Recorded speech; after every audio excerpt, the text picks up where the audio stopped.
नमस्ते, welcome to निफियोस online Hindi academy Visharad पूर्वाद पेपर 1 கஹானியில் இருக்கக்கூடிய டிப்னி தான் பார்க்க போகிறோம். இது உங்களுக்கு 7th ரோமன் லெட்டரில் கேட்கக்கூடிய டிப்னி தான். நான் இப்போ உங்களுக்கு உஸ்கிமா அப்படின்ற கஹானியில் வரக்கூடிய டிப்னிஸ் பற்றி தான் நான் நடத்திட்டுருக்கேன். இதனோட ஆல்ரெடி ஒரு டிப்னி நான் அப்லோட் பண்ணிட்டேன். அதை கண்டிப்பாக வாட்ச் பண்ணுங்கள், பார்த்துட்டு இதையும் பாருங்கள். ஜானகி உஸ்கி எப்பயுமே டிப்னி எழுதும்பொழுது ஃபஸ்ட்டு அந்த கேரக்டர், நெக்ஸ்ட்டு அது எந்த லெசனில் வருது, அந்த லெசனுடைய ஆத்தர், இதை பற்றி தான் ஃபஸ்ட்டு 2 லைன்ஸில் நீங்கள் கண்டிப்பாக எழுதியிருக்கணும். அதுக்கப்புறமா அந்த கேரக்டர் பேஸ் பண்ணி வர விஷயங்களை மட்டும்தான் நீங்கள் டிப்னியில் எழுதணும். எல்லா ஸ்டோரியுமே எழுத வேண்டாம். டிப்னி மேக்ஸிமம் 1 பேஜ் 1.5 பேஜ் எழுதினாலே போதுமானது. उसकी माँ नामक कहानी उग्र जी की कहानी है. इस कहानी का प्रमुख पात्र जानकी का पात्र है. जानकी लाल की माँ है. वह भोली भाली औरत है, 60 साल की बूढ़ी है. ओके, ஸோ उसकी माँ அப்படின்ற இந்த கஹானி உக்ர அவரால் எழுதப்பட்டது. இந்த கஹானியுடைய பிரமுக் பாத்திரனா இம்பார்ட்டன்ட் கேரக்டர் ஜானகி. ஜானகி யார் அப்படின்னா லாலினுடைய அம்மா. போலி பாலி औरत அப்படின்னா வெரி இன்னசென்ட் விமன். 60 साल की बूढ़ी है, 60 years old. बूढ़ी அப்படின்னா வயசானவங்க. லால் தேஷ் கோ ஆசாத் கர்னே கே லியே கிராந்திகாரி பன் ஜாத்தா ஹை. தன்னோட பையன் லால் என்ன பண்ணுறான்னா இந்த தேசத்தை விடுதலை கொண்டு வரணும் அப்படின்றதுக்காக ரெவல்யூஷனிஸ்டாக மாறிடுறான். லேखक को यह मालूम होता है तो वे जानकी को बुलाकर लाल के बारे में पूछते हैं. இந்த விஷயம் லேखक தெரிய வருது. லேखक என்ன பண்ணுறாருன்னா ஜானகியை கூப்பிட்டு இதை பற்றி பேசுகிறாரு. जानकी कहती है कि लाल कोई बुरा काम नहीं करता, उसके मित्र सब अच्छे हैं. அப்போது ஜானகி என்ன சொல்கிறாங்கன்னா என்னோடய பையன் தப்பான வேலை எதுவுமே செய்யலை, அவனோட ஃப்ரெண்ட்ஸ் எல்லாருமே ரொம்ப நல்லவங்க அப்படின்னு சொல்கிறாங்க. சப் ஹசோடு ஹே. ஹசோடு அப்படின்றது என்னென்னா எல்லாம் ரொம்ப சரியான முறையில் இருக்கவங்க தான். இஸ் தரஹ ஜானகி அபோத் லக்தி ஹே. ஸோ இந்த மாதிரி அவங்க ரொம்ப இன்னசென்ட்டாக அவங்க சொல்லி முடிச்சிடுறாங்க. जानकी सोचती है कि दुनिया में सब काम न्याय के अनुसार चलता है. Just a minute.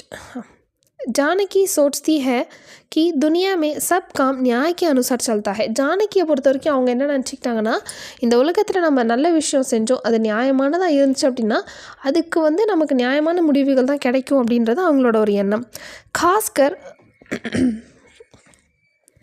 खासकर अदा जस्ट अ मिनट खासकर अदालत और जज न्याय के पक्ष में रहते हैं. खासकर அதாவது खासकर அப்படின்னா என்னென்னா எஸ்பெஷலி அதாலத் ஒரு ஜட்ஜ். அதாலத்னா கோர்ட்டு ஆர் ஜட்ஜ் நீதிபதி. இந்த இடத்துல இவங்க எல்லாருமே எப்பவுமே நியாயத்துக்கு மாத்திரம்தான் குரல் கொடுப்பாங்க, நியாயத்தினோட பக்கம் தான் இருப்பாங்க. பக்ஷ அப்படின்னா சைடு. அவங்க நியாயம் எந்த பக்கம் இருக்கோ அந்த பக்கம் தான் இருப்பாங்க அப்படின்னு யார் நினச்சிட்ருக்காங்க? ஜானகி நினச்சிட்ருக்காங்க. जब लाल जेल जाता है तब जानकी मानती है कि अदालत उसे निरपराधी घोषित करेगी. அப்போது இவங்க ஜானகி என்ன நினச்சிக்கிட்டாங்கன்னா தன்னோட பையன் லால் ஜெயிலுக்கு போகிறார் இல்லையா, அப்போ என்ன நினச்சிக்கிட்டாங்கன்னா கண்டிப்பாக கோர்ட்டில் தன்னோட பையன் நிரபராதி அப்படின்னு அனௌன்ஸ் பண்ணிடுவாங்கன்னு இவங்க நினச்சிக்கிட்டாங்க. கோஷித் அப்படின்னா அனௌன்ஸ்மெண்ட்டு, இந்த மாதிரி சொல்லிடுவாங்கன்னு இவங்க நினச்சிக்கிட்டாங்க. மகர் லால் கி ஃபாசி ஹோ ஜாத்தி ஹை. ஆனால் என்ன ஆயிடுச்சு, லாலுக்கு தூக்கு தண்டனை தான் கொடுத்தாங்க. பாத் ஜான்கர் ஜானகி அப்னா தம் छोड़ती है. ஸோ இந்த விஷயம் தெரிய வந்ததுமே ஜானகி தன்னோட உயிரை விட்டுடுறாங்க. தேஷ் கி ஆசாதி கே லியே அப்னே பேட்டே கி பலி சடானே வாலி போலி பாலி மா ஹமே ருலாத்தி ஹை. ஸோ தேஷ் கி ஆசாதி கே லியே இந்த நாட்டினுடைய விடுதலைக்காக தன்னோட மகனோட உயிரையே பலி கொடுத்த ஒரு இன்னசென்ட்டான ஒரு அம்மாவுடைய இந்த கதை நம்மளை அழ வைக்கிறது அப்படின்னு சொல்கிறாங்க. ஜானகி கா பாத்திர சித்ரன் இஸ் தரஹ் இஸ் கஹானி மே खूब हुआ है.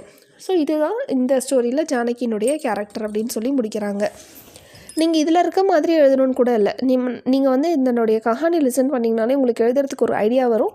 அந்த கஹானி பேஸ் பண்ணியும் நீங்கள் டிப்னிஸ் ஜென்ரலாக கூட எழுதிக்கலாம். ஆனால் அந்த கேரக்டரை பேஸ் பண்ணி எழுதியிருக்கணும். இதில் டவுட் இருந்தால் கண்டிப்பாக கீழே கமெண்ட் செக்ஷனில் கேளுங்க. தேங்க்யூ, தன்யவாத்.